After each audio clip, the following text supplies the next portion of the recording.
کبھی آپ نے سوچا ہے ہم دن میں کتنی بار اپنا موبائل کھولتے ہیں اور کتنی بار قرآن پاک کھولتے ہیں؟ یہی فرق بتاتا ہے کہ ہم کہاں جا رہے ہیں، اللہ سے قریب یا اللہ سے دور۔ کیا ہم انہی میں سے تو نہیں جو دن رات ہر چیز پڑھتے ہیں مگر قرآن کے لیے وقت نہیں نکالتے؟ قرآن سے غفلت ایک خطرناک انجام ہے۔ سورہ طٰہٰ 124 آیت میں اللہ تعالیٰ ارشاد فرماتا ہے، اور جو شخص میرے ذکر یعنی قرآن سے منہ موڑے گا اس کی زندگی تنگ کر دی جائے گی اور قیامت کے دن اسے اندھا کر کے اٹھایا جائے گا۔ غور کریں، دنیا میں بے سکونی، ٹینشن، ڈپریشن، یہ سب اسی غفلت کا نتیجہ ہے۔ جب دل میں قرآن نہیں تو سکون کہاں سے آئے گا؟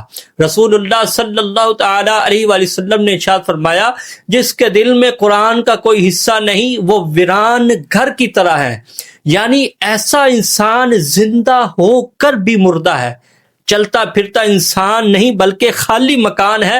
قیامت کے دن قرآن کچھ لوگوں کے حق میں گواہی دے گا اور کچھ لوگوں کے خلاف گواہی دے گا۔ نبی پاک صلی اللہ تعالی علیہ وآلہ وسلم نے ارشاد فرمایا، قرآن پڑھا کرو کیونکہ وہ قیامت کے دن اپنے پڑھنے والوں کے لیے شفاعت کرے گا۔ لیکن جو لوگ قرآن سے غافل رہے ان کے بارے میں قرآن خود گواہی دے گا کہ انہوں نے مجھے چھوڑ دیا۔ آج ہمیں قرآن سے دوبارہ جڑنے کی ضرورت ہے۔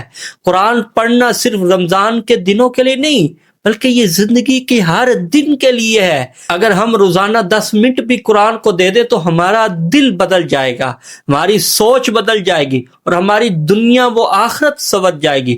لیکن یاد رکھو، قرآن صرف کتاب نہیں، اللہ کا کلام ہے۔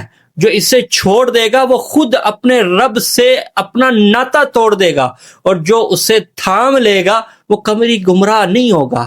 کیونکہ سورہ طٰہٰ 123 نمبر آیت میں اللہ تعالیٰ نے ارشاد فرمایا، جو میرے ہدایت یعنی قرآن کی پیروی کرے گا وہ نہ گمراہ ہوگا اور نہ ہی بدبخت ہوگا۔ آؤ قرآن کی طرف لوٹ آئیں کیونکہ یہی ہماری نجات کا رستہ ہے۔ اللہ تعالیٰ قرآن پاک پڑھنے اور اس پر عمل کرنے کی توفیق عطا فرمائے، آمین یا رب العالمین۔